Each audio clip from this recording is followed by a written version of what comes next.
everybody, I'm George Ross from Archery Learning Center. I am here with another thing a week. So this one I've done before, but I'm going to do it again just so that everybody can have a chance. I'm going to give you a little history of how this came about.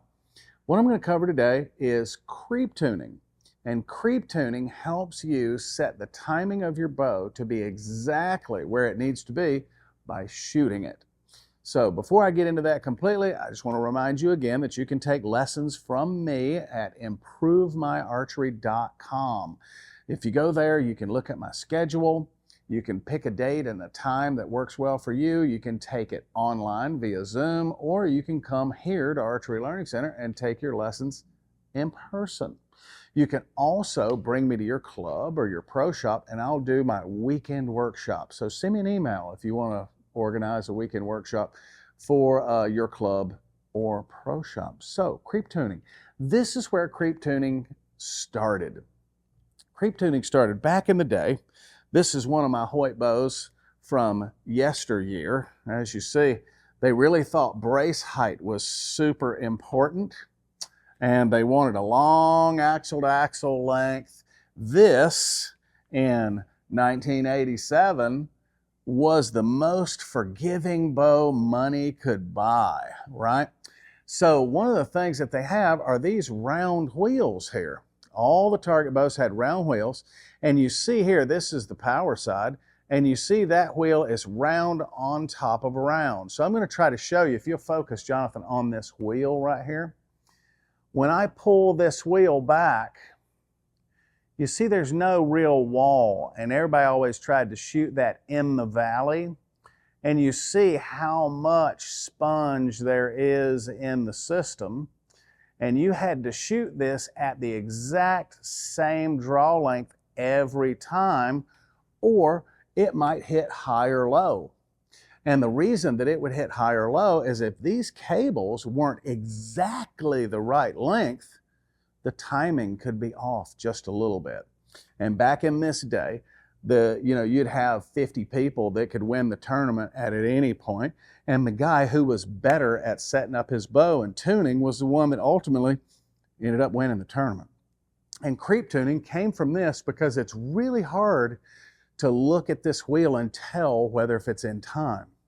So what we do is we have our bow set up, and this works with modern bows. I'm going to show you how to do it with the latest Hoyt. And what you do is you'll shoot 2 arrows, pulling as hard as you can into the wall. I mean, really ripping into it. You shoot 2 arrows. Then you'll draw the bow back and hold really soft against the wall at full draw. You'll kind of really slack up on it and shoot 2 shots. And we shoot those shots on a piece of paper with a horizontal line drawn across the paper. If your cams aren't in perfect time, either the long draw or hard draw arrows are going to hit high or low, or your soft draw arrows would hit high or low. So ultimately, you're sighted in on the line, one's going to hit, and then the other ones are going to be high or low. So we're experimenting either a soft shot or a hard shot. You know, like if you leak a little pressure at full draw, those odd high hits that you get, setting your timing to be exact will fix that. So I'm going to walk through that with a modern bow so that you can see kind of how it works. Jonathan, can you see that target down there at the range? You can see it. Jonathan can see it. That is my line. I just took a black marker and I made a line on a piece of paper. And my bow is already tuned. I'm already tuned to a bullet hole. This is quite the contrast between that old Hoyt and the new Hoyt. You see they're quite different now. But I'm going to shoot 2 shots really hard against the wall, and then I'm going to shoot 2 really soft, and let's see where they hit. So the first 2 are going to be really hard, and I already have this sighted in, and it's already tuned to a bullet hole.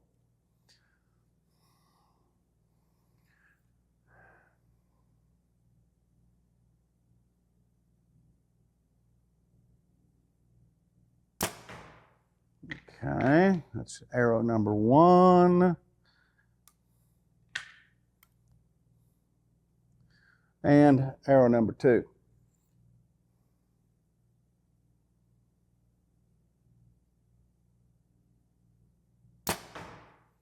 All right, those were my hard ones. And now I'm going to draw these back and make them as soft as I can.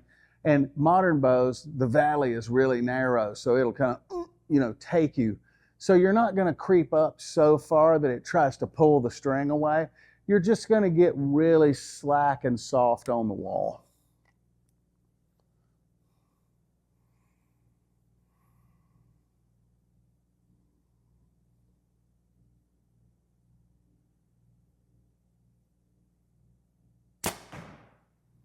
All right, so that soft shot hit kind of high of the line.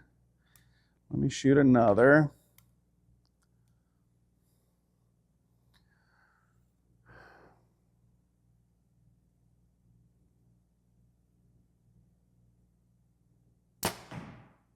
Okay, that's pretty consistent.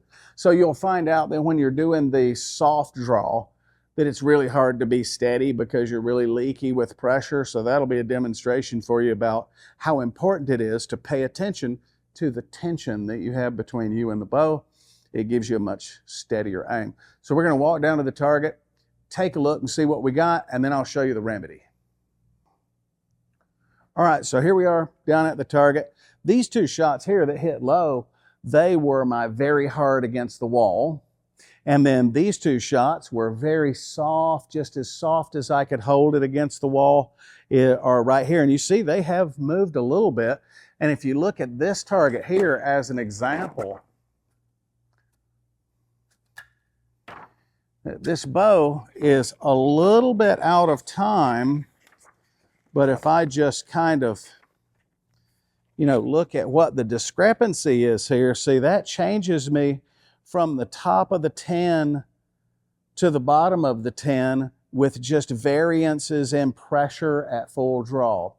So you know that if you're shooting and you have a really solid group with 1 or 2 outliers high or low, that might be a signal that your timing is off. So my soft arrows hit high. So that tells me that I need to put a twist in the cam that is connected, or the cable that is connected to the bottom cam. If my soft arrows had hit below my hard arrows, I'd take the cable off the top cam and put a twist. But in the end, if you can't figure out which one to twist, just give a twist in the bottom and see what you get. If it gets bigger, back up to where you were, go the other way, 1 twist, and then test it again. It's pretty simple, and you can't really mess it up too bad. All right, let's put a twist. I'm going to put a twist in my bottom cable, and then I'll be right back, and let's see if it fixes it.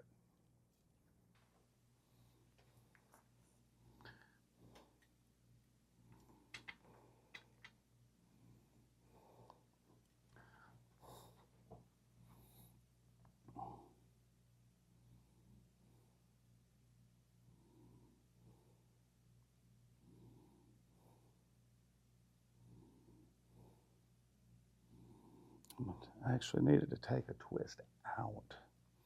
That's what I needed to do.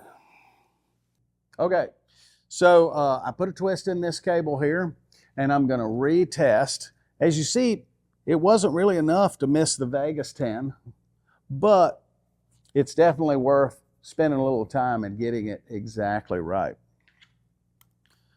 So let's shoot these. I'm going to shoot 2 hard and 2 soft.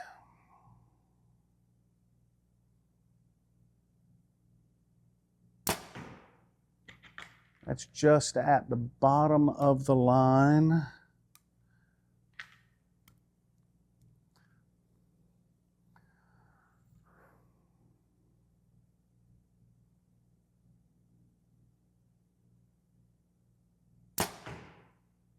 Okay, both of those are pretty well in the same spot. Now I'm going to shoot this one a little soft.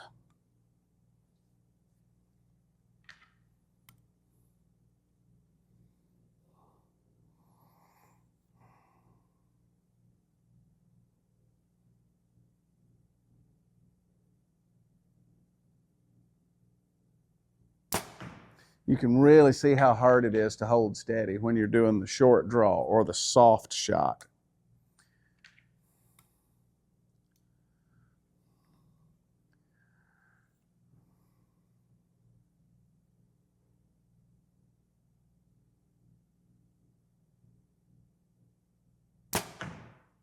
All right, let's go see what we got. All right, so one of my hard arrows, this wasn't a great shot, but this is about where it's heading. And with the soft shot, they're kind of hard to hold steady too. So this is still, this is half the width of the Vegas X ring. So I'm going to retest just to make sure that this is okay. But I think this is going to be good. I think this is just my unsteady shooting that's making these hit high, because it's pretty well on now. Because this one is dead on and this one is dead on. This is a soft and that's a hard, and these shots were a little bit substandard.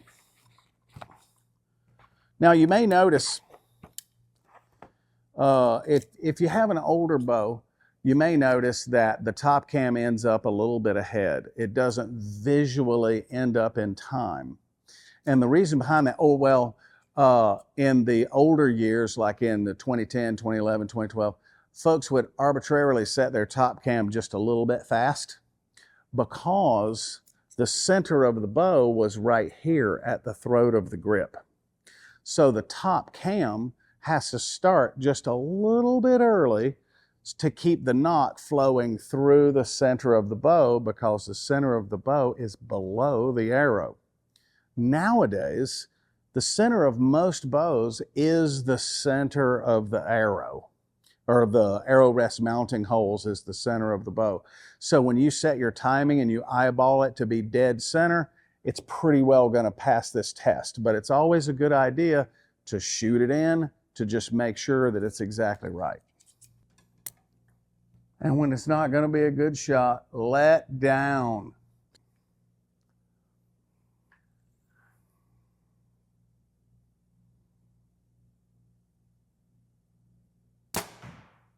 That was a good shot. Let's go down and look at that. That was a hard and a soft, so let's see where those hit.